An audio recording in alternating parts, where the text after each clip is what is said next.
Oke, bismillahirrahmanirrahim. Assalamualaikum warahmatullahi wabarakatuh. Waalaikumsalam warahmatullahi wabarakatuh. Apa kabar semuanya? Alhamdulillah baik. Alhamdulillah baik Bu. ya. Alhamdulillah baik, Bu. Ya, mungkin di sini ada isoman kali ya, Mas ya. Semoga yang dalam keadaan yang kurang baik tapi masih semangat mengikuti acara ini tambah semangat, terus setelah acara ini tambah sembuh gitu, cepat sembuh ya. Oke, ini hari kedua kita ketemu dan saya masih ada beberapa yang saya ingat dari pertemuan kita kemarin. Kemarin mungkin kita sudah sedikit membahas ya mengenai apa itu interpersonal skill ya. Dan teman-teman mungkin masih ingat apa itu interpersonal skill karena semoga saja masih ingat karena menurut penelitian ini saya mau cerita sedikit. Karena kalau menurut penelitian kalau kita masuk ke dalam sebuah kelas, ketika kita duduk di dalam kelas itu dan menerima materi dari seorang dosen atau guru, nah materinya itu di dalam kelas itu masih kita dalam ingatan kita 100%. Masih 100%. Ketika kita melangkah keluar dari pintu kelas, materi itu akan menurun menjadi 80%. Ketika kita mengendarai dalam perjalanan pulang, materi yang ada di kepala kita tadi yang baru kita dapatkan tadi di kelas, itu menurun lagi menjadi 60%. Sesampainya kita singgah dulu sebelum nyampe ke kosan atau ke rumah, kita beli makanan dulu atau beli minuman, itu materi yang ada di kepala kita itu akan menurun kembali menjadi 30%. Ketika kita tiba di rumah, buka pintu rumah, materinya tinggal 20%. Lalu kan kita lelah, lalu kita tidur dan materinya habis tinggal 0%. Itu menurut penelitian seperti itu. Jadi memang apalagi kalau misal memori kita mungkin sudah full, banyak sekali yang kita pikirkan, banyak sekali yang kita kerjakan. Tapi saya yakin semua peserta di sini menyimak dengan baik sehingga ada benang merah. Setiap pertemuan itu saya harapkan ada benang merah yang bisa disimpan di dalam hati, di dalam kepala. Sebenarnya benang merah itu tidak perlu apa sih Bu benang merah itu? Benang merah itu seperti intisari dari apa yang sudah kita lakukan, apa yang sudah kita dengarkan, apa yang sudah kita dapatkan di hari itu, lalu kita ambillah 1 atau 2 kalimat, tidak usah banyak, tidak usah sampai 1 paragraf gitu yang kita ingat, tapi ambillah 1 kalimat, 2 kalimat yang menurut kita itu memang benar-benar menjadi benang merah setiap pertemuan ini. Jadi kemarin kita sudah membahas mengenai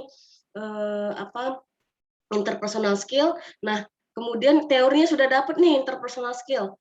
Nah, nanti ke depannya dipraktekkan. Karena kalau hanya teori itu akan hilang. Tapi ketika kita mempraktekkan atau mengamalkan teori yang kita dapat itu akan menjadi suatu kebiasaan. Oke, saya flashback sedikit ya yang mungkin masih ingat yang kemarin itu bahwa interpersonal skill itu adalah suatu yang sangat penting untuk kita memasuki dunia kerja, memasuki sebuah masyarakat,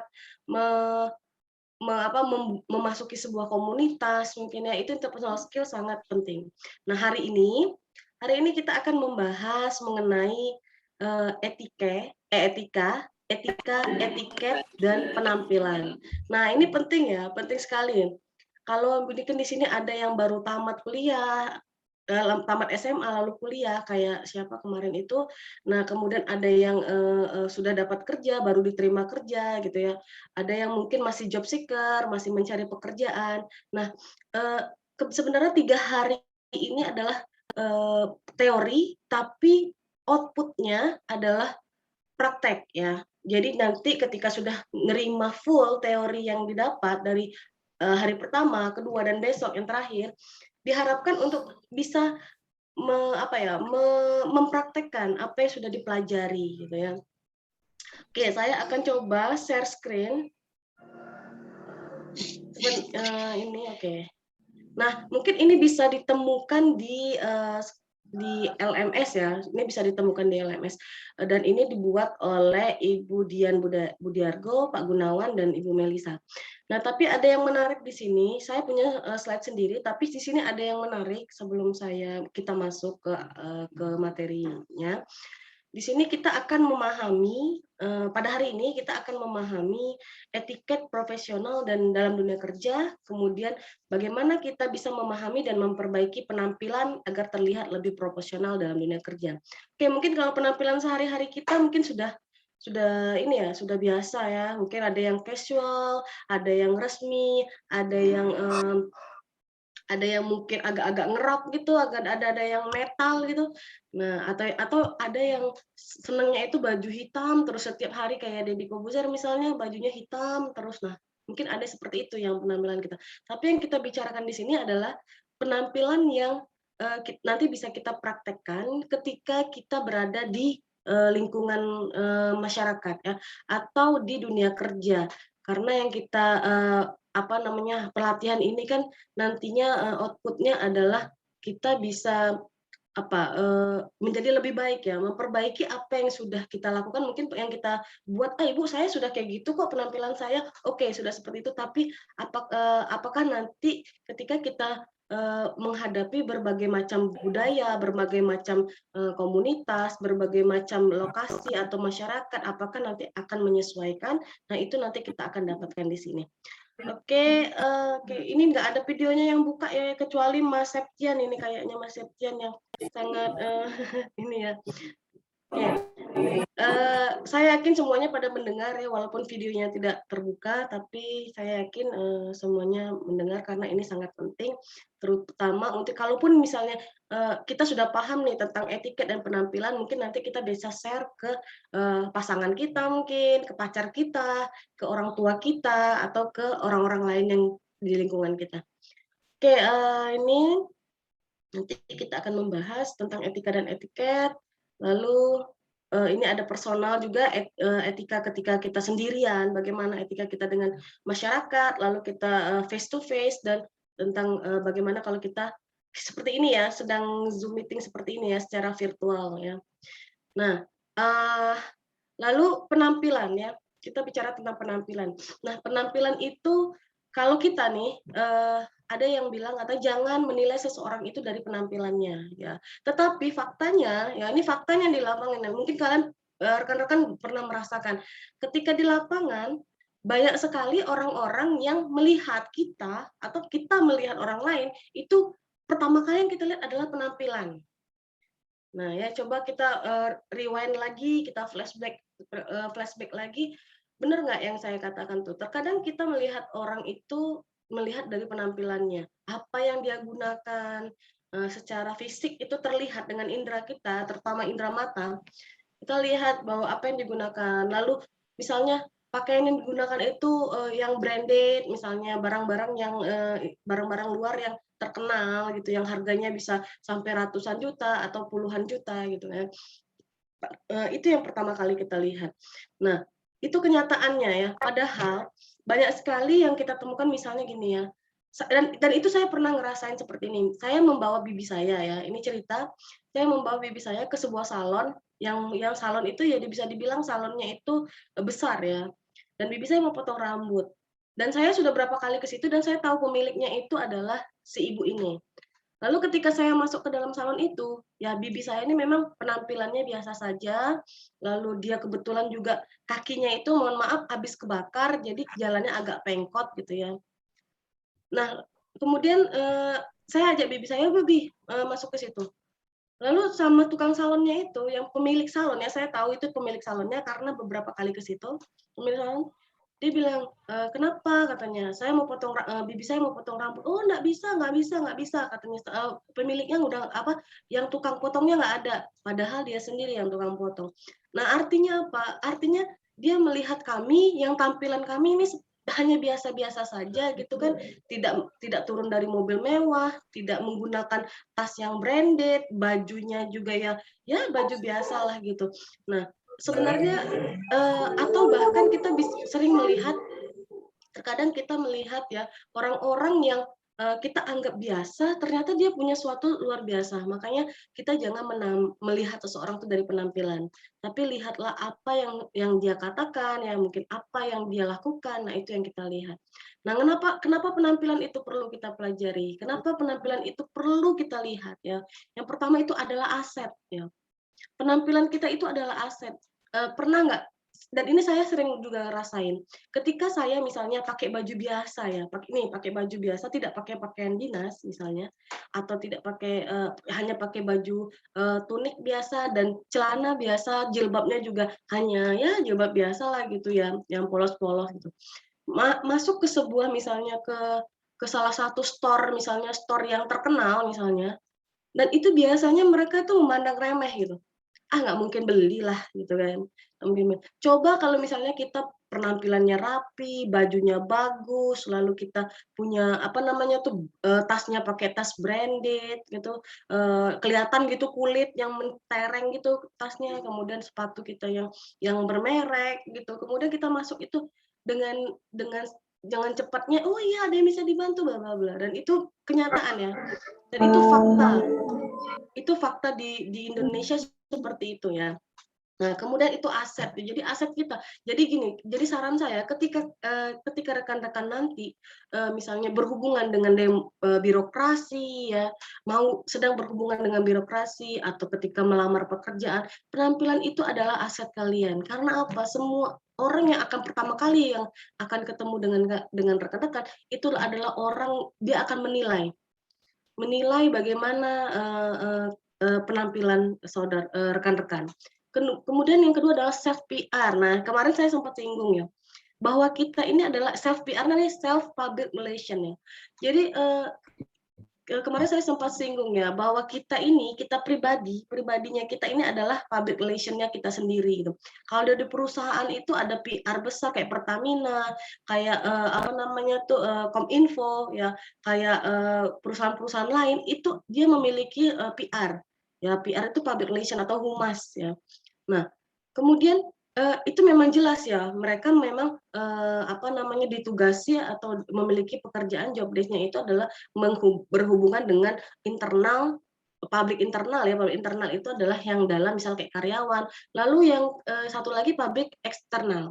Eksternal itu misalnya, pemangku kepentingan ya, stakeholder ya, terus kemudian, apa, pemegang saham, nah seperti itu. Nah, jadi kita sendiri ini sebenarnya PR bagi diri kita sendiri. Dulu saya punya dosen saya itu, dari jauh itu langsung kelihatan, ya. Kelihatan kalau beliau itu sedang jalan ke kelas kami, padahal itu jaraknya lumayan jauh ya. Kenapa? Karena dia orangnya sangat matching. Jadi dari atas dia pakai jilbab, kemudian baju, celana atau rok, lalu sepatu dan bahkan soft case-nya laptopnya itu, apa tas laptopnya itu juga berwarna yang sama. Bayangkan tasnya juga, dia bawa jinjing-jinjing laptop itu ya. Itu, sama ya. Jadi kalau di hari itu pakai baju kuning, jilbabnya kuning, bajunya kuning, tasnya kuning, semuanya kuning dari A sampai Z. Jadi sehingga ketika dia mau datang ke kelas kami, dari jauh dia, sudah jalan gitu kelihatan. Nah, artinya dia memiliki karakter yang, apa ya, yang jadi kita sudah langsung tahu nih, oh, ibu itu karakternya sangat matching gitu, sangat, harus harus perfect gitu, yang dia kenakan tuh udah harus sama. Nah, sebenarnya kita bisa bentuk karakter kita ini ya, dan biasanya kita bisa tanyakan ke teman kita, sebenarnya, aku ini orangnya seperti apa sih?" Gitu kan. Nanti teman kita bakal tahu tuh, "Oh, kamu tuh ini pelit, orangnya pelit, terus, apa namanya, nyebelin atau apa." Nah, itulah cerminan diri kita. Jadi kalau kita, membiasakan diri kita dengan mau menolong orang, misalnya temannya nanya nih, "Bro bro, ada file tentang ini nggak, interpersonal skill nggak?" Gitu kan. Nah, kalau orang yang biasanya, eee cuek, padahal dia punya, ya dia nggak mau bantu, diam aja, oh diem aja. Tapi kalau ada orang, "Oh aku ada, nanti aku kirim ya," misalnya seperti itu. Jadi ada kepekaan, ada respect yang besar. Nah, itu merupakan self PR kita, jadi citra kita di mata orang lain itu baik. Makanya kenapa penampilan juga penting. Jadi ketika kita berpenampilan selalu rapi, terus makannya selalu bersih, ada tuh ya orang-orang yang kalau dia makan selalu makanannya itu bersih di piringnya itu.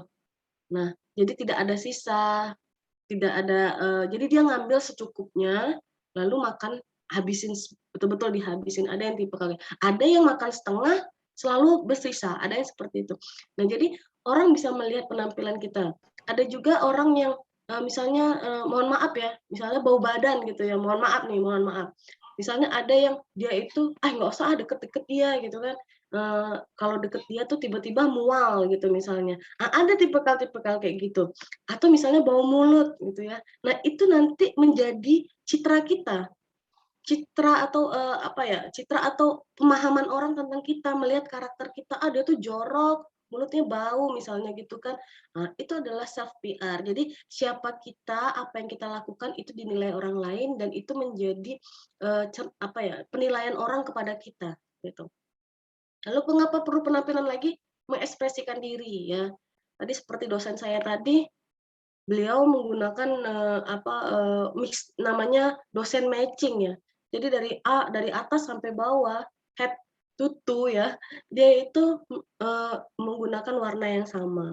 Bisa jadi mungkin kalau ada yang cowok misalnya dia lebih senang yang pakai bajunya itu yang rapi terus gitu, kemeja, pokoknya tidak ada kaos dalam dunia ini atau tidak ada kaos dalam kehidupanku misalnya, ada blouse gitu. Dia lebih senang pakai kemeja, jadi kemana-mana dia pakai kemeja, bajunya rapi, bajunya selalu dimasukkan, tali pinggangnya selalu kelihatan. Nah itu kadang-kadang ada orang tipikal-tipikal kayak gitu. Nah profesi juga ya, masing-masing profesi itu memiliki penampilan yang berbeda. Ya, ada yang misalnya mungkin pernah lihat kalau kameramen misal dia lebih ini ya, lebih santai ya. Kameramen itu lebih yang fleksibel, jadi menggunakan baju-baju yang santai gitu. Kemudian kalau dia misalnya adventurer misalnya dia sebagai host dari sebuah acara misalnya, biasanya dia menggunakan lihat aja bajunya, nggak mungkin dia pakai jas gitu ke pantai gitu, kecuali foto prewedding misalnya atau foto-foto untuk session foto ya. Tapi yang pasti ketika dia mau explore pantai misalnya, nggak mungkin juga dia pakai baju jas kemudian atau baju-baju yang ribet, pasti dia menggunakan baju-baju yang bisa untuk fleksibel, lebih gampang bergerak seperti itu. Nah juga penampilan juga asal-usul ya, itu kita tahu ya penampilan itu masing-masing asal-usul kita itu bisa terlihat loh dari penampilan kita. Nanti saya akan bahas mengenai bagaimana sih cara berpakaian yang baik nanti di slide selanjutnya ya. Nah penampilan itu ada yang statis dan dinamis ya. Kalau statis biasanya misalnya tinggi badan ya. Nah tinggi badan ini nggak bisa berubah kalau kita sudah dewasa awal ya. Yang masih bisa bertumbuh itu, ya mungkin kalau tumbuh ke samping kali ya, berat badan itu selalu tumbuh. Tapi kalau tinggi badan, biasanya sudah stop ketika kita sudah berumur 20-an gitu ya. Mungkin sudah dewasa atau akil balik ya, atau sudah mengalami pengaktifan reproduksi, biasanya tinggi badannya sudah tidak bertambah lagi ya. Kayak berat badan itu ya itu mah mungkin akan terus bertambah ya, kecuali kalau memang dia konsisten dengan berat badannya. Tapi kalau ibu-ibu biasanya itu sudah ini ya, berat badan itu akan terus ke kanan gitu, tidak ke kiri. Bentuk wajah itu statis ya, kecuali kalau mau operasi mungkin operasi ke Thailand mungkin atau kemana itu mau yang pesek jadi mancung gitu, yang tebal bibirnya jadi tipis, yang giginya mungkin yang giginya mungkin yang agak kekuning-kuningan diputihin ya, itu bentuk wajah nanti akan berubah. Kalau kita udah merubah hidung kita, bentuk wajah kita berubah. Kita merubah atau sulam alis gitu, itu nanti wajah kita berubah, sulam bibir wajah kita berubah. Jadi bentuk wajah itu akan berubah kalau kita misalnya operasi dan lain-lain. Nah bentuk tubuh itu juga statis ya, tetap seperti itu ya. Kemudian bentuk kaki juga. Nah yang dinamis itu yang berubah itu adalah ekspresi diri. Jadi kita menyampaikan perasaan kita itu berbeda ketika kita sedang sedih, sedang senang, sedang terharu, bosan mungkin, kemudian kita sedang sedang, tersipu malu ya, karena diberikan hadiah oleh pasangan kita dan lain-lain. Pancaran mata itu juga berubah pancaran mata. Ada yang ketika misalnya kalian habis wisuda, misalnya waktu itu orang tua hadir dalam wisuda kalian, cobalah lihat mata kedua orang tua kalian itu. Pancaran matanya akan berubah menjadi pancaran mata yang bahagia ya, bahagia. Menangis, mereka menangis tapi itu bukan tangisan sedih tapi tangisan terharu. Lalu suara juga, suara itu bisa tinggi, rendah. Ketika kita berbicara dengan anak kecil ya, kita nggak bisa, kamu tuh mau kemana? Nggak bisa kayak gitu. Tapi, kamu itu mau kemana? Gitu. Bisa seperti itu ya. Jadi suara kita itu bisa bisa intonasinya bisa naik, bisa turun, disesuaikan dengan siapa yang kita hadapi, siapa yang mau kita ajak obrol. Lihat aja kalau guru TK tuh ya, kalau guru TK berbeda cara suara tinggi rendah suaranya dengan guru SD, berbeda dengan guru SMP, SMA, bahkan kayak misalnya yang dosen misalnya yang ngajar ya, suaranya akan berubah ya. Tidak bisa lagi bermanja-manja dengan anak-anak kuliah, anak mahasiswa. Nggak mungkin manja dosennya. Biasanya guru-guru TK itu yang ini ya, yang beda berbicara dengan anak-anak. Gaya bicara dan mendengarkan itu juga akan berbeda. Nah, kita bisa sebenarnya dalam komunikasi itu kita bisa menilai orang lain itu atau menilai kepribadian orang lain itu dari cara dia berbicara. Ada orang yang dia sedikit berbicara tapi banyak berpikir, ada juga orang yang banyak berpikir sedikit bicara ya. Nah itu, dan gaya bicara orang itu berbeda-beda ya. Pernah mungkin, ada orang yang kalau kita misal dosen gitu, kuliah gitu, ada yang dosennya itu yang, ekspresinya itu benar-benar, wow gitu loh, yang ceria, yang colorful. Nah, ada juga yang misalnya dosen-dosen yang biasanya dosen-dosen yang sudah ini ya, sudah, berpengalaman dan sudah ini ya, udah lama ya, itu biasanya dosennya sudah mulai ada kebosanan sehingga mungkin ada suaranya itu yang pelan. Bahkan dulu saya ada dosen saya yang suaranya itu, apa ya, bisa dibilang kayak bisik-bisik. Jadi seketika saya duduk di kelas itu harus duduk yang paling depan. Duduk di kursi paling depan, karena kalau di belakang udahlah nggak bakal dengar dan akhirnya kita, ngerumpi dengan teman tapi kalau duduk di depan tuh itu aja masih nggak bisa didengar. Itu memang sudah sepuh ya, dosennya sudah sepuh dan, umurnya itu waktu ketika mengajar itu udah 70 gitu ya. Jadi memang, tidak bisa kuat lagi. Nah, ada yang gaya bicaranya yang santai, ada gaya bicaranya yang menggebu-gebu. Nah, kita bisa menilai itu. Ada yang gaya bicaranya itu yang, meledak-meledak ya, meledak-ledak itu ngegas gitu ya, kalau orang Palembang itu dibilang gaya bicara tuh ngegas. Jadi sebenarnya kayak orang Medan ya, saya kebetulan orang Medan juga, eee, jadi kalau orang Medan itu dengan orang Jawa itu berbeda ya. Mungkin, di sini ada orang Jawa ya, bukan bicara tentang stereotip ya, orang Medan dan orang Jawa. Tapi ini ada perbedaan, misalnya gini, kalau misalnya, orang Jawa dengan orang Medan jalan dengan pasangannya, terus pasangannya istrinya ini tersandung batu gitu kan kakinya. Nah, kalau orang Jawa selalu bilang, "Alon-alon loh, Dek," gitu kan. Mungkin di sini ada orang Jawa ya. Nah, saya ada juga orang Medan dan suku-suku yang lain. "Alon-alon loh, Dek," gitu. Lah kalau orang Medan, dia bilang gini, "Matamu di mana?" Gitu kan. Nah, jadi, itu perbedaan, itu gaya bicara. Jadi sebenarnya kalau ada orang Medan di sini, orang Medan itu sebenarnya dia kayak bapak saya atau ibu saya, bapak saya terutama, bapak saya itu nggak pernah ngomong yang lembut gitu. Tapi sebenarnya dia bukan marah, tapi dia, memang cara logatnya seperti itu. Jadi seakan-akan kalau orang yang tidak biasa melihat gaya bicara seperti itu kayaknya marah gitu, tegas atau apa. Enggak, sebenarnya itu cuma hanya perbedaan gaya bicara saja.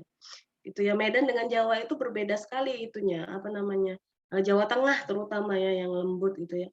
Nah, kalau kayak Jawa Timur itu, masih agak kasar juga, tapi kalau yang Jawa Tengah itu biasanya lembut dan itu berbeda sekali dengan Medan. Apalagi kalau kita ke Medan kota itu, ya, kaget-kaget lah kalau misalnya orang Jawa ke Medan kota itu yang ngomongnya ngegas, tapi kalau di Palembang juga agak ngegas ngomongnya, agak ngegas dan saya pun dulu kan saya kan di Jambi ya, Jadi ketika saya pindah ke Palembang itu memang agak ngegas orangnya, dan saya akhirnya ngikut juga jadi ngegas gitu. Tapi dan diingatin jangan ngegas dan lain-lain, akhirnya bisa kembali lagi. Oke, bahasa tubuh itu ada sikap, jalan, dan duduk berdiri ya. Jalan kita seperti apa, ya seribet itu memang, tapi ya penampilan itu memang harus perlu diperhatikan. Itu fenomenanya kalau di Indonesia itu seperti itu. Penampilan itu selalu menjadi tolak ukur bagaimana orang ini gitu. Oke, jalan, sikap, jalan, duduk ya. Mengapa perlu etiket? Ini nanti kita ini dibahas di slide selanjutnya ya. Nih oke, yang ini sudah sampai sini ada yang ditanyakan dulu mungkin? Ada yang ditanyakan atau pada tidur semua? Mendengar dongeng? Oke, ada yang tanya. Krisna Mega. Silakan. Ini yang kemarin bukan ya? Mbak Krisna yang kemarin bukan? Betul, Ibu. Ya ampun, Mbak. Silakan, Mbak. Ya, sebelumnya maaf Bu, saya nggak bisa menyalakan video karena kalau menyalakan video jaringannya agak jadi lelet, Bu. Ya, nggak apa-apa. Monggo, Mbak.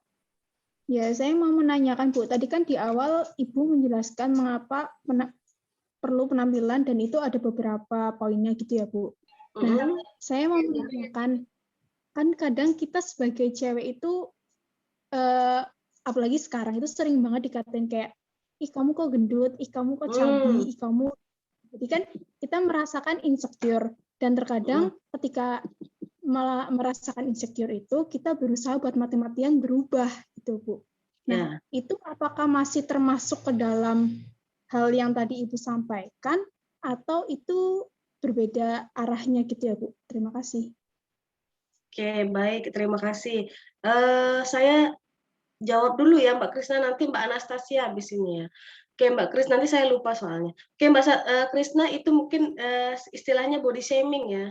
Body shaming itu kita kayak semacam ngebully atau perundungan ya bahasa Indonesianya itu, perundungan terhadap secara fisik orang lain gitu, body shaming. Jadi pelecehan secara fisik lah ya, terutama untuk bagian-bagian dari dalam tubuh kita. Jadi memang itu sering terjadi ya. Sebenarnya bukan untuk wanita saja ya, bukan wanita saja. Terkadang laki-laki juga terjadi loh body shaming itu ya. Nah, kalau kita mengalami body shaming, artinya kita juga pasti kita akan mengalami ketidaknyamanan dalam diri kita. Contohnya nih, mungkin berat badan yang berlebih ya. Cobalah perhatikan iklan-iklan yang ada di TV ya. Iklan-iklan yang ada di TV. Kenapa iklan-iklan di TV itu seakan-akan memperlihatkan kalau wanita cantik itu, ya wanita cantik ya, misalnya kayak Amanda Manopo gitu ya. Nah, wanita-wanita cantik itu yang kulitnya putih, badannya proporsional, rambutnya mungkin panjang ya, terus hidungnya mancung, alisnya ini matanya belok atau dan lain-lain gitu ya.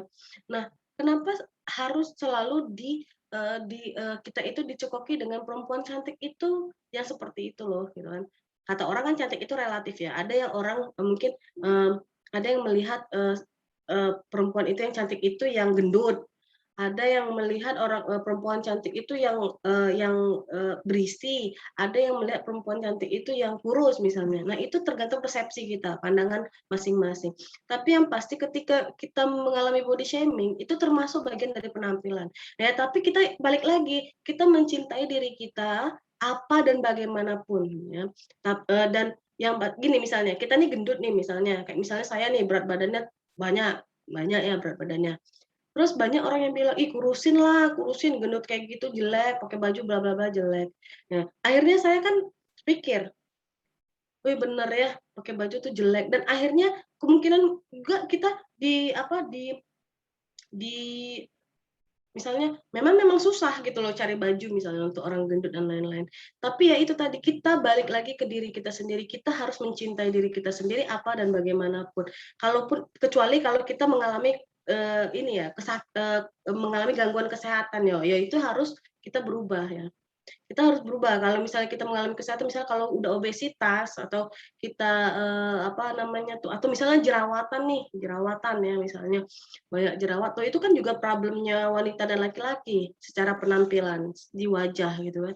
Nah, kalau memang itu sudah sangat mengganggu dan membuat kita tidak nyaman, tapi tidak pengaruh ya dari orang lain. Tapi tujuan kita adalah niat kita adalah kita ingin lebih bersih mungkin, lebih sehat. Kalau badan kita yang gendut ini terasa sesak, kalau berjalan beraktivitas di bawah aktivitas sedikit capek. Nah, artinya kita memang harus berubah. Tapi begitu juga dengan jerawat ya. Begitu juga dengan jerawat. Kalau misalnya kita tuh banyak jerawatan, kita nggak nyaman dengan wajah kita tutupi dengan masker. Kalau yang berjerawat mungkin tambah berjerawat kalau tutupi terus dengan masker. Nah, jadi ketika kita sudah merasa tidak nyaman, tapi bukan karena orang lain, tapi tidak nyaman karena mengalami gangguan kesehatan. Yo, kita tidak nyaman dengan wajah kita yang mungkin ada jerawatnya yang mengganggu sekali. Ya itu kita memang harus berubah, Mbak Krisna. Jadi kita sangat perlu memperhatikan penampilan kita, tapi bukan karena orang lain, tapi karena diri kita sendiri untuk menjadi lebih baik, lebih bersih, lebih resik ya, lebih indah dilihat. Mungkin kita pun kalau badan kita sehat, muka kita bersih, misalnya glowing ya, misalnya istilah sekarang, dan gigi kita bagus, misalnya bersih lah, tidak usah ke dokter gigi untuk memutihkan ya. Penting kita jaga gigi kita, gosok gigi dan lain-lain, itu kita membuat diri kita nyaman, tidak insecure lagi dengan diri kita, dan kita bahagia loh seperti itu. Jadi niatkan dari hati, bukan karena bullying atau bukan karena perundungan kita dilecehkan orang lain, bukan karena itu, tapi karena memang diri kita sendiri yang ingin menjadi lebih baik. Begitu Mbak Krisna. Bagaimana Mbak Krisna? Baik Ibu, terima kasih. Iya, sama-sama. Sukses. Oke, lanjut. Anastasia, Mbak Anastasia mungkin ada yang ingin tanyakan sebelum saya masuk slide berikutnya. Iya Bu, saya izin bertanya ya Bu. Domisilinya di mana Mbak? Oh, saya di Malang. Oh, di Malang. Silakan Iya. Mbak. Saya dulu pernah pengalaman Bu berbicara sama penjual laptop gitu ya Bu, waktu saya mau beli laptop. Itu karena katanya merek itu kan termasuk personal branding ya Bu. Ya. Biasanya orang yang bertemu banyak klien atau banyak tamu gitu, mungkin dia lebih memilih merek Apple gitu ya Bu. Dan yang mungkin yang kalau misalnya programmer atau yang developer itu lebih ke yang sesuai sama spesifikasinya apapun itu mereknya gitu. Nah, apa mungkin itu memang benar-benar berpengaruh ya Bu kepada di dunia kerja nantinya, kayak misalnya personal branding lewat merek laptop. Jadi kalau tenteng Apple itu kelihatannya kayak mahal gitu, atau mungkin ada personal branding yang lain yang bisa mempengaruhi nanti waktu di dunia kerja gitu Bu, pertanyaannya. Oke. Terima kasih pertanyaannya Mbak Anastasia dan Mbak Krisna tadi ya. Pertanyaannya dua-duanya sangat baik ya, sangat bagus. Dan memang betul ya, itu fenomena Mbak Anastasia, itu memang fenomena sekarang ya. Jadi gengsi, prestis itu terhadap personal branding satu produk ya, brandingnya suatu produk itu misalnya teknologi ya, secara teknologi misalnya Apple gitu. Lalu yang HP juga seperti itu Mbak ya, misalnya pakai iPhone, yang pakai iPhone itu bisa sebenarnya misalnya gini, harga iPhone itu 12 juta. Kalau saya ya, kalau nggak tahu ya kalau yang lain, ada juga mungkin yang tipikal yang memang branded banget gitu ya, mengikuti perkembangan zaman. Kalau saya memang tidak mengikuti perkembangan zaman, tapi sesuai kebutuhan saja. Nah, ada yang memang orang yang misalnya harga satu iPhone itu yang terbaru itu sekitar 18 jutaan ya, hampir 19 juta ya, hampir 19 juta. Kalau saya pribadi gitu, dengan uang 18 juta itu saya bisa dapat laptop, bisa dapat handphone 2 mungkin handphonenya, laptopnya 1 gitu kan. Nah, itu tergantung individunya. Tapi individu yang bijak itu dia bisa memanfaatkan manajemen keuangannya itu untuk sesuatu sesuai dengan kebutuhan bukan keinginan. Jadi kalau misalnya di lingkungan itu semua menggunakan merek A misalnya, semua menggunakan handphone atau laptop dari keluaran Apple misalnya ya. Nah, jadi dia ikut ya. Jadi pengaruh lingkungan itu juga sangat besar ya kalau untuk hal yang kayak gitu.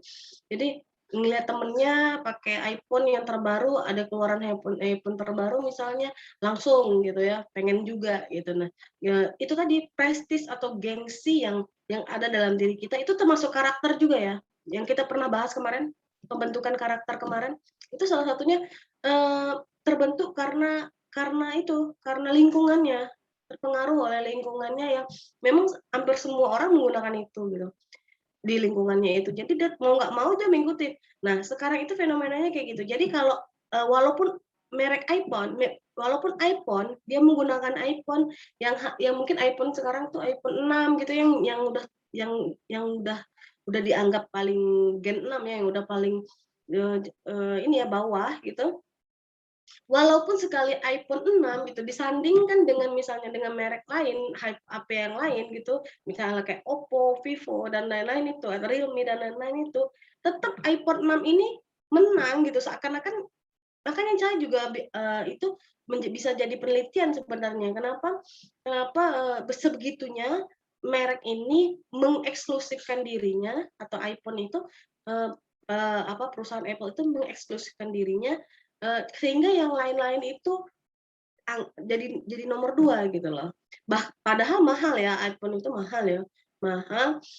Kemudian juga kalau misalnya kita beli iPhone nih, merek misalnya iPhone berapa, iPhone 11 atau 12 misalnya ya. Nah, kemudian itu tidak dapat itu lagi kan, kepala chargernya itu, jadi cuman kabel. Nah, sebegitu eksklusifnya itu iPhone sehingga yang lain itu dianggap, walaupun ya kita beli Oppo atau Vivo yang harganya mungkin 10 juta atau 11 juta juga gitu, tetapi tetap yang iPhone yang menggunakan iPhone yang gambar apel tergigit itu ya misalnya, itu lebih ini ya. Tapi itu balik lagi ke orang-orangnya. Dan kalau ditanya pengaruh nggak nanti Bu kalau ke tempat kerja gitu, kayaknya itu sampai sekarang tidak pernah ya pengaruh. Yang pengaruh bukan berpengaruh tuh maksudnya gini, mungkin maksud Mbak Anastasia terpengaruh dengan pekerjaannya, Mbak Anastasia? Terpengaruh dengan pekerjaannya atau dengan lingkungannya, Mbak Anastasia? Ke pekerjaannya, Bu.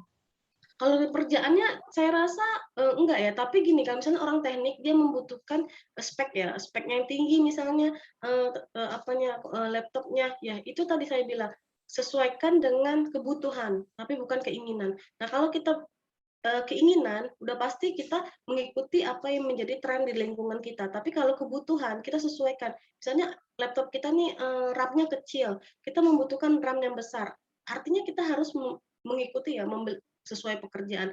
Tapi saya rasa kalau terkait dengan pengaruh pekerjaan, misalnya laptopnya murah tapi cukup dan pekerjaan kita beres, itu tidak akan berpengaruh, Mbak Anastasia.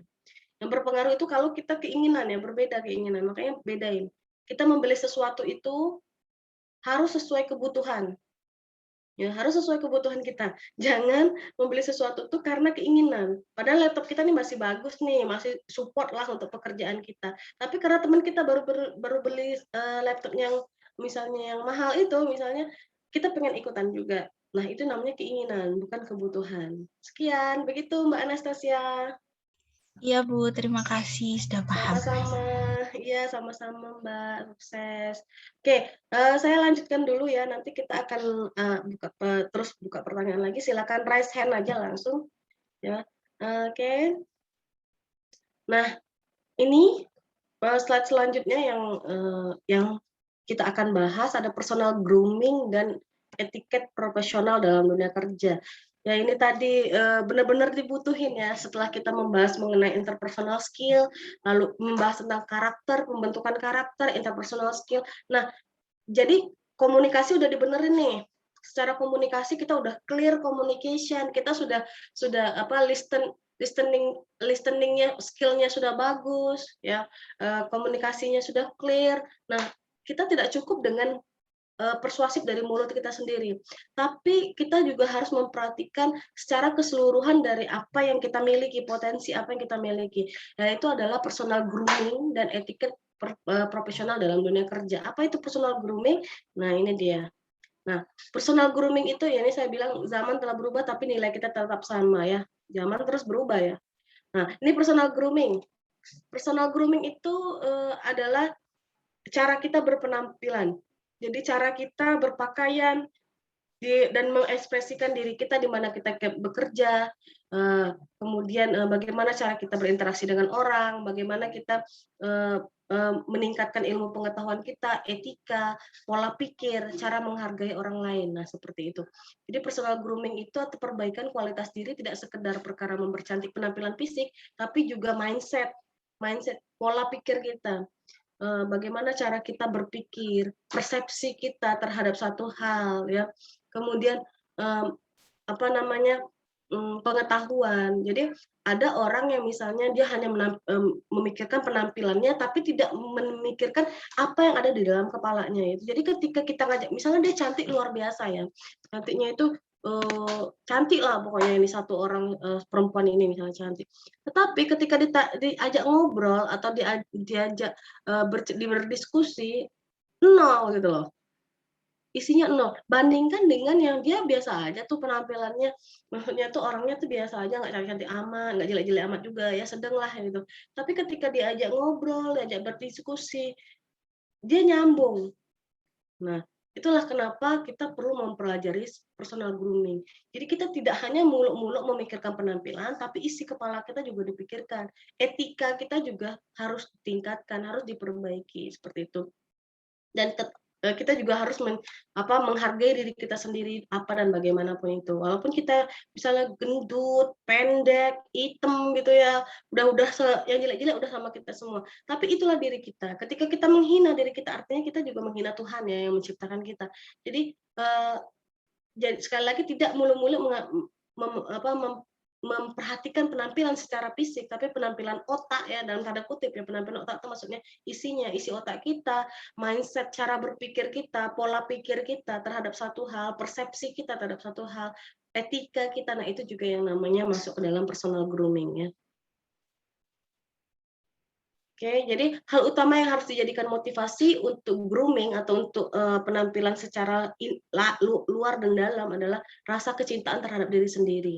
Ya mungkin baru-baru ini pernah lihat Marshanda ya, Marshanda ada di dalam kehidupannya sebenarnya kita bisa lihat bahwa ada orang yang pengen badan ini secara fisik saya berbicara. Ada orang yang pengen badannya tuh kurus, tinggi gitu ya, yang proporsional. Ada orang yang gendut nggak masalah gitu loh, yang penting sehat dan lain-lain lah ya. Walaupun kata orang gendut itu nggak sehat, tapi dia bahagia yang penting. Ada orang yang naik sedikit 1 kilo aja atau 1 on gitu naik berat badannya langsung stres gitu kan, langsung pengen kurus misalnya gitu. Ada juga tipikal orang. Jadi intinya adalah rasa kecintaan terhadap diri sendiri apapun itu. Misalnya hidung saya pesek gitu, ya udah, memang itulah ciptaan Tuhan gitu. Ya mungkin bisa nanti dimanipulasi dengan make up, kan sekarang the power of make up itu sangat luar biasa ya. Tapi artinya kita tuh harus cinta, jangan sampai merubah sesuatu yang sudah Tuhan berikan kepada kita. Yaitu nikmat yang sebenarnya ada, semua yang diberikan Allah itu atau Tuhan itu adalah sesuatu kenikmatan yang anugerah yang kita miliki ya, walaupun misalnya hidungnya pesek, bibirnya misalnya tebal misalnya, terus kulitnya hitam banget, maksimal hitamnya gitu kan. Nah itu jangan sedih ya, jangan sedih. Itu adalah anugerah yang Tuhan berikan ya. Jadi cintailah diri sendiri. Kemudian lihatlah diri kita dan temukan aspek yang perlu diperbaiki. Nah kemarin juga kita udah belajar ya, udah sedikit bahwa kita tuh bikin listnya itu kelebihan dan kekurangan kita tuh apa? Kelebihan kita ini, nah kekurangan kita, yang kelebihan itu kita pertahankan, yang kekurangan itu yang kita perbaiki ya. Kemudian kepercayaan diri pun bisa meningkat, lebih bahagia dan lebih cerdas. Nah tadi pertanyaan Mbak Anastasia tadi, Bu, kalau bukan Mbak Anastasia ya, Mbak Krisna, kepercayaan diri pun bisa meningkat, body shaming ya. Jadi saya bilang tadi, kalau ketika mau memperbaiki diri kita, itu bukan karena orang lain, tapi karena diri kita sendiri. Kalau kita misalnya gemuk, kita nampak di kaca itu kok jelek ya, pakai baju semahal apapun, secantik apapun kok jelek ya di badannya. Kalau di fotonya bagus misalnya yang di modelnya itu. Nah, artinya kita sudah tidak nyaman dengan diri kita selama itu memang karena kita pengen berubah, karena diri kita pengen lebih baik, lakukan. Jadi kepercayaan diri pun bisa meningkat. Kadang orang seperti itu ya, ketika dia gemuk misalnya, dia tidak percaya diri. Mau keluar rumah males, mau bertemu dengan orang males. Ketika dia udah mulai kurus gitu ya, udah mulai bagus badannya misalnya, lalu kepercayaan diri meningkat, oh pengen ketemu orang terus gitu kan. Ya, kemudian dia meningkatkan lebih bahagia dan lebih cerdas ya. Nah, personal grooming itu terbagi menjadi 3. Ada kesan pertama, etiket dan etika, dan penampilan menarik. Jadi personal grooming ini adalah penampilan diri sendiri ya. Penampilan diri sendiri. Nah, kesan pertama itu adalah apa yang ditangkap oleh orang lain ya, sebuah persepsi yang ia anggap adalah benar dan akan melekat di benaknya kemudian mempengaruhi tingkah lakunya terhadap Anda. Nah, ya jadi ketika misalnya gini, kalian ada panggilan wawancara ya, interview di perusahaan yang besar. Nah, first impression, kesan pertama yang kalian munculkan di dalam diri kalian itu terhadap orang lain, itu adalah penilaian pertama dari yang akan mewawancari Anda. Ya, jadi harap diperhatikan ya, kesan pertama ketika senyum ya, senyum itu sebenarnya kesan pertama loh. Jadi orang bisa melihat kalau kita datang ya, kalau pakai masker ya oke, kan kelihatan mau senyum, mau cemberut gitu ya. Tapi ketika kita diperlihatkan muka kita, artinya itu kesan pertama yang dilihat itu adalah muka, baru ke badan. Tuh. Jadi mata ketemu mata, lalu baru ke jadi mata kita nih ya, Tuhan tuh menciptakan mata kita itu benar-benar ini. Bayangkan kalau kita lihat lurus ke depan, kita masih bisa lihat ke samping kiri, masih lihat ke samping ke kanan gitu ya. Nah, jadi kalau misalnya ada orang pertama kita lihat mata, lalu langsung zeret nampak ke bawahnya itu. Atau misalnya ada celananya sobek, resletingnya lupa dikancingkan, itu terlihat sama mata kita. Nah, jadi perlu diperhatikan sekali sedetail itu gitu loh, kesan pertama itu, terutama senyum ya. Senyum itu sebenarnya komunikasi nonverbal yang sangat mudah dilakukan. Tinggal senyum, lalu etika, nanti ada etikanya, bagaimana bersalaman dan nanti akan dibahas. Nah, kemudian itulah yang akan kesan pertama itulah yang akan muncul melekat di benak orang itu. Kalau nggak sopan, mukanya cemberut, ya, terus mau wawancara tapi make up-nya tuh tebel misalnya, atau kalau laki-laki tuh kumisnya tuh berantakan entah kemana-mana gitu kan, atau janggutnya tuh kemana-mana, ya itu sebenarnya kesan pertama. Terus atau misalnya pas wawancara ada cabai gitu di giginya ini, pas lagi ngomong gitu kan. Nah itu tuh kesan pertama, ih jorok gitu kan. Kalau orang yang ketemu yang mau mewawancarai langsung, ih jorok ini orang. Kayaknya itu perlu persiapan ya. Nih, jadi itulah sebabnya kenapa first impression itu atau kesan pertama itu adalah sangat penting dalam kerja atau saat melamar pekerjaan. Oke, nanti kita pelajari tentang cara bersalaman, ini juga merupakan ini kesan pertama. Ini dia ya, ada penampilan atau pakaian. Ya, pakaian. Nah, ini menarik ya. Dulu saya waktu ketika mengajar anak-anak semester 1 yang baru habis kuliah, lalu dia masuk ke kelas, sering saya melihat mereka itu belum bisa memadu-madankan pakaian. Nah, ini mungkin buat yang berjilbab apa yang tidak berjilbab gitu ya, ini sama saja. Misalnya nih, saya misalnya pakai jilbab abu ya hari ini. Lalu baju saya warnanya kotak-kotak ya, kotak-kotak. Lalu celana saya bunga-bunga ya, bunga-bunga. Jadi ini jilbabnya ini batik, bajunya itu kotak-kotak, celananya atau roknya itu bunga-bunga. Kebayang nggak gimana ramenya apa yang kita gunakan? Dan itu sering terjadi di anak-anak yang semester 1 ya. Kemarin ada yang semester 1 ya, tapi itu laki-laki ya. Mungkin di sini ada juga. Nah, Jadi perlu sekali penampilan pakaian itu. Pilihlah warna-warna yang memang tidak terlalu mencolok gitu, yang orang melihat kita tuh nyaman, aman gitu. Atau misalnya yang tidak berjilbab juga seperti itu. Ketika dia menggunakan baju di atasnya itu warnanya misalnya kuning misalnya, terus roknya itu warnanya merah misalnya ya, terus sepatunya warnanya biru. Aduh itu bener-bener itu kesan pertamanya itu pasti akan jelek sekali. Jadi bermain aman ya, kata orang tuh warna hitam itu bermain aman, tapi sebenarnya tidak juga ya.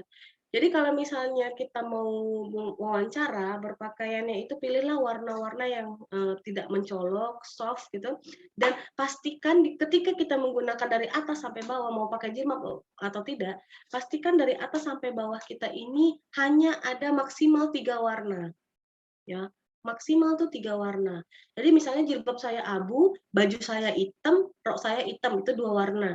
Misalnya atau yang tidak pakai jilbab, atasnya ini putih, misalnya bawahnya biru gitu, nah itu boleh 2 warna. Kalau misalnya mau 3 warna, atasnya polos, bawahnya polos, misalnya jilbabnya polos, bajunya itu misalnya batik, atau bunga-bunga gitu, bawahnya juga polos tapi warna yang berbeda, yang ada di dalam baju bunga-bunganya itu.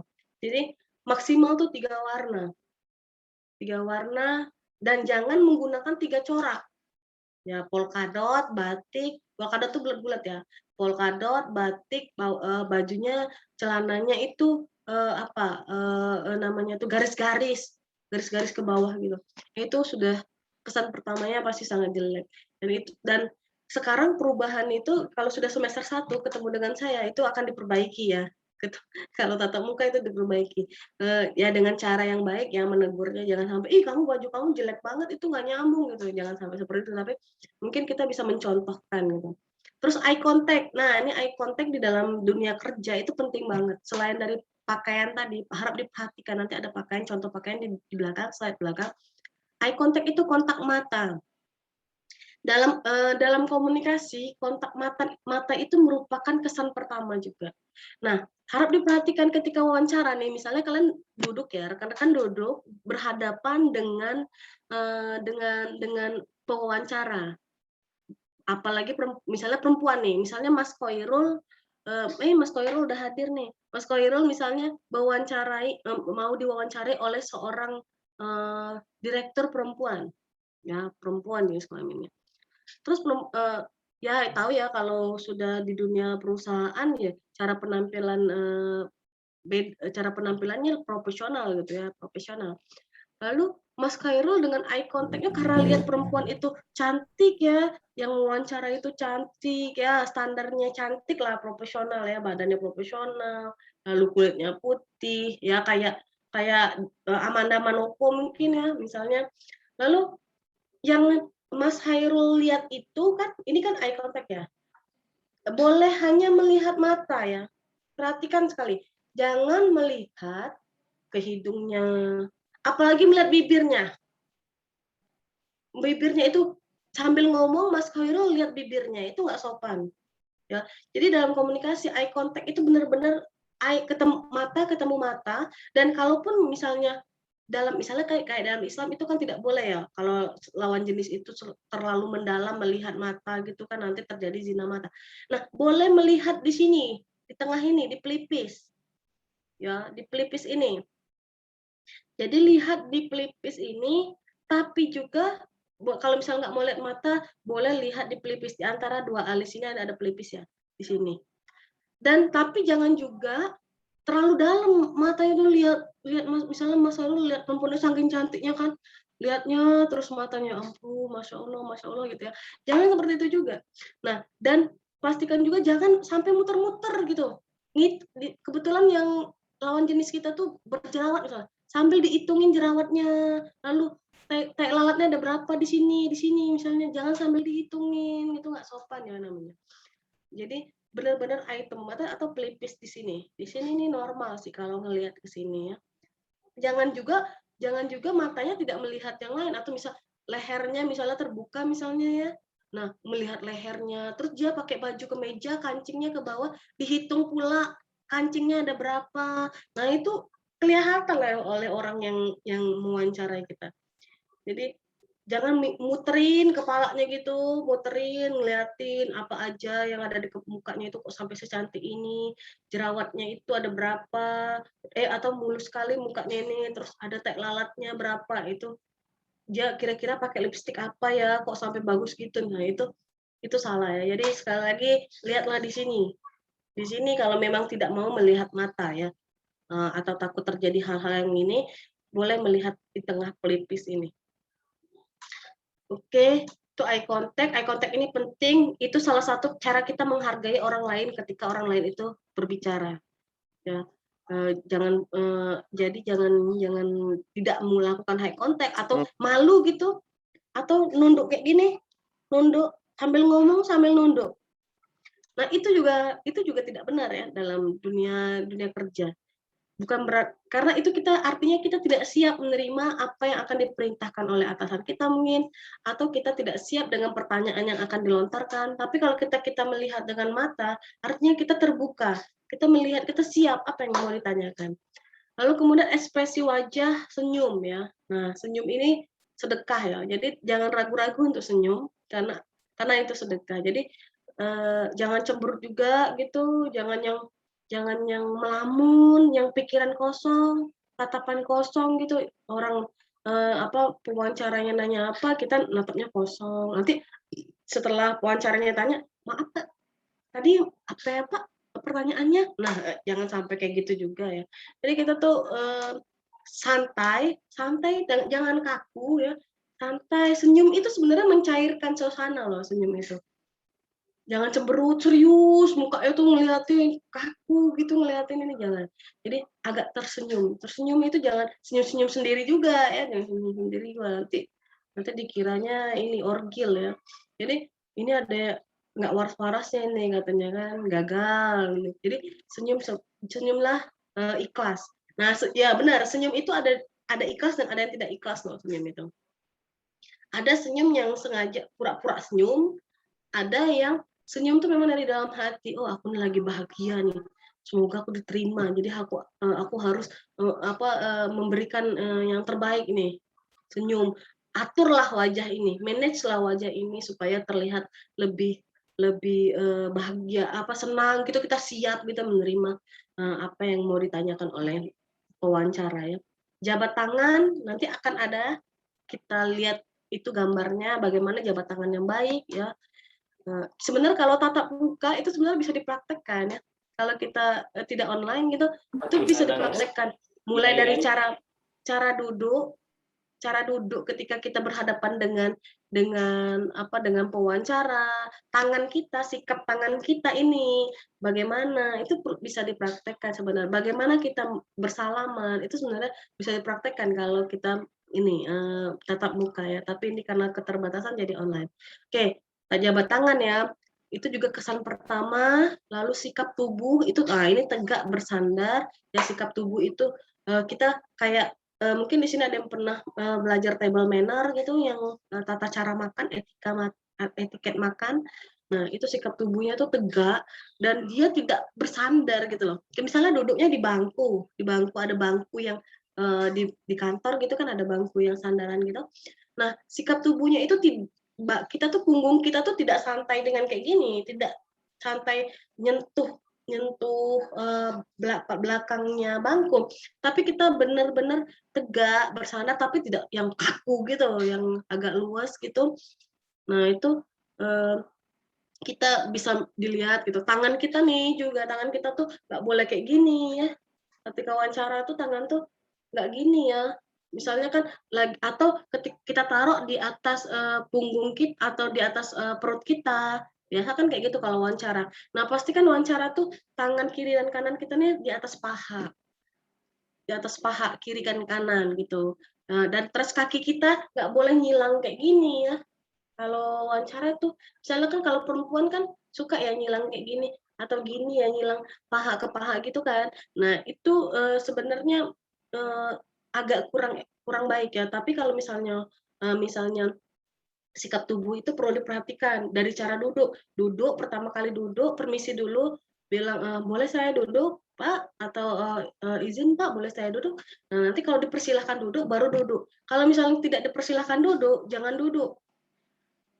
Berdiri dulu di pinggir kursi, jangan duduk dulu.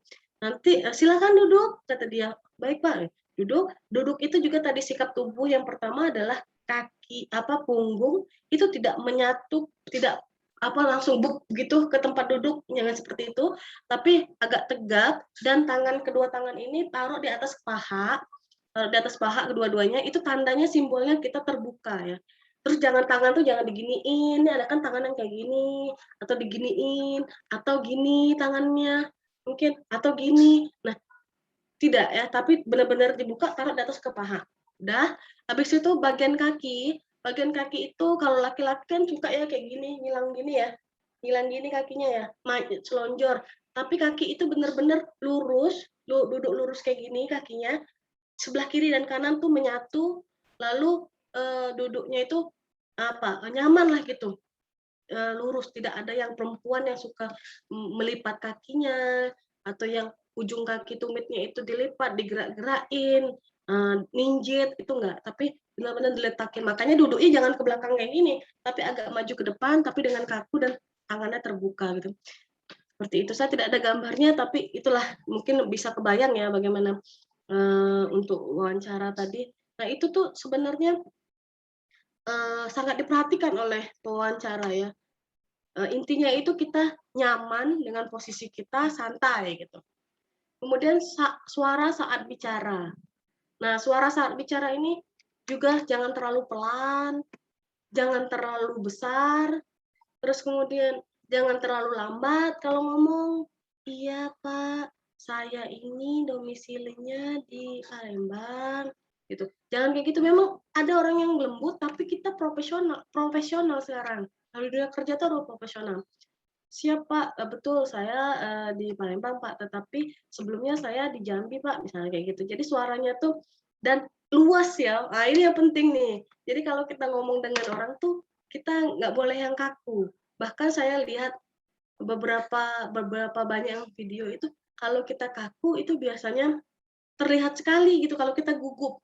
Tapi kalau misalnya kita luas, oh benar Pak, saya background pendidikan saya S1-nya di sini, S2-nya di sini Pak, dan saya sudah hampir misalnya 8 tahun misalnya di Bandung Pak, gitu. Jadi ada mendayu gitu loh, mungkin bisa dipraktikkan. Tapi mendayunya bukan yang manja, yang ini ya, tapi luas gitu. Jangan betul Pak, kamu udah nih? Iya Pak. Nah, itu kan kaku ya, kaku sekali itu. Tapi bener Pak, tapi saya begini Pak, gini Pak. Nah, seperti itu ya. Jadi ada kayak ada gelombang gitu. Kalau kayak nyanyi itu ada cengkok-cengkoknya gitu ya. Tapi jangan berlebihan sekali ya.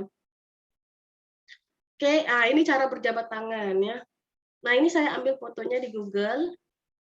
Ini bisa dilihat ya di sini sikunya. Ini ya. Jangan dibuat-buat ya, tegas, hormat, netral, bersama-sama tangan, jangan lurus, agak bersiku, agak berdekatan.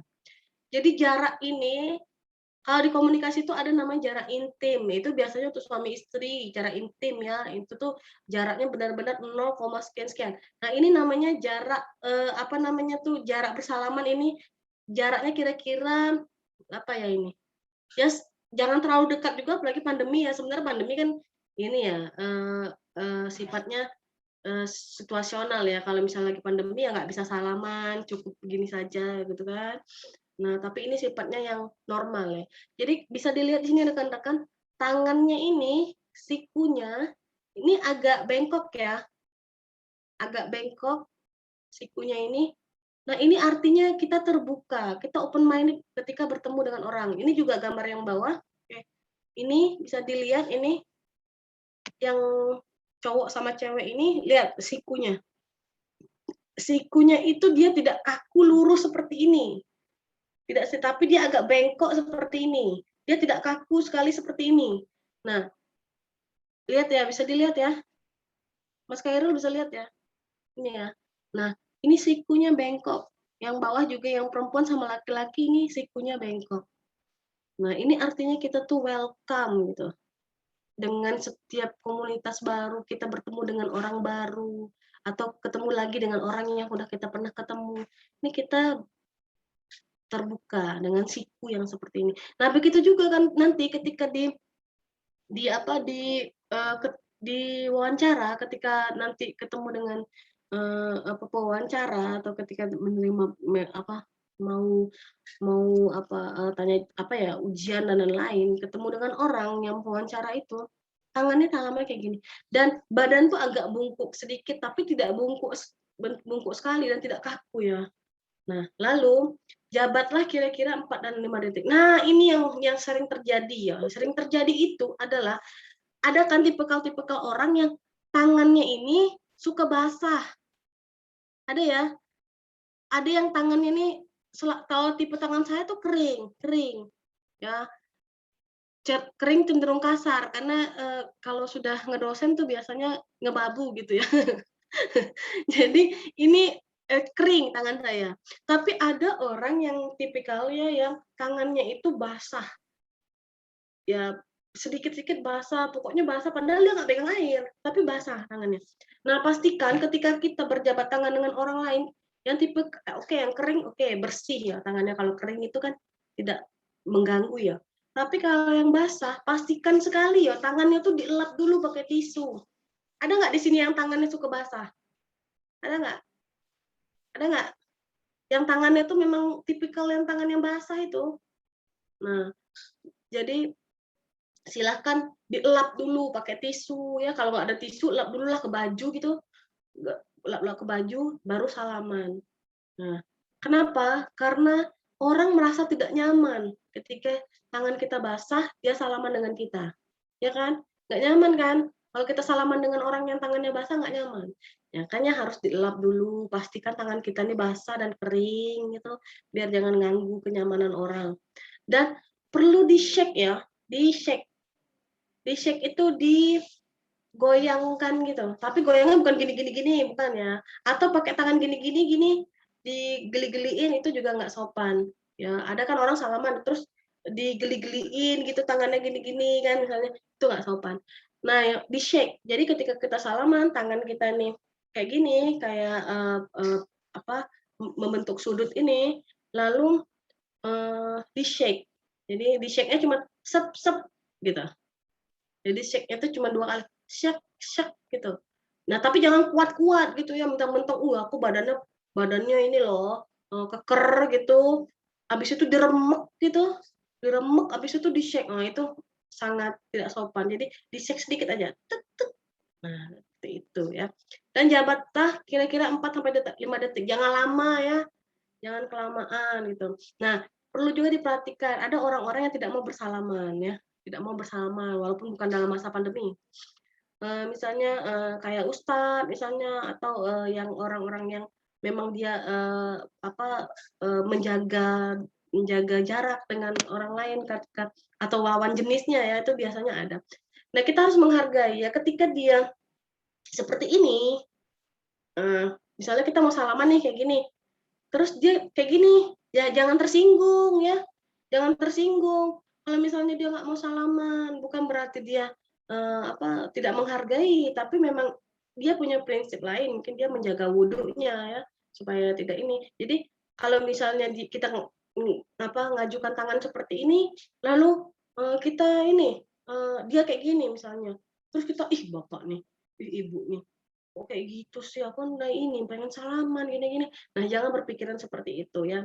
Tapi kita harus menghargai prinsip orang lain. Jadi kita ikutan kayak gini juga. Oh iya, maaf Pak, seperti itu kan.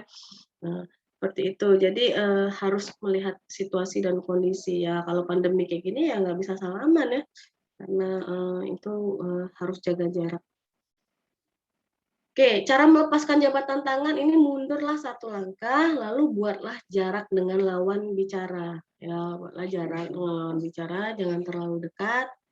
Ya, dan lagi-lagi kalau kita ngomong tuh jangan sampai menggebu-gebu sehingga kita nanti tinggal muncrat-muncrat. Ada ya orang yang kayak gitu ya, muncrat-muncrat. Nah, ini mohon maaf kali.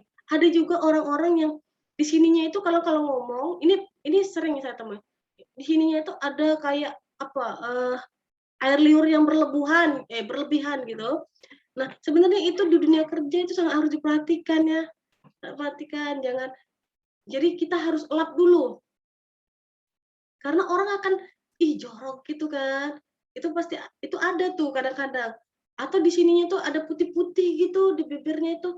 Nah, itu dibersihkan dulu. Terus atau kalau ngomong itu sering di sini ada liuran, itu dibersihkan dulu.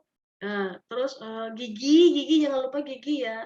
Kalau berhubungan gigi ada cabai mungkin habis makan sambal jengkol tadi gitu, sambal pete.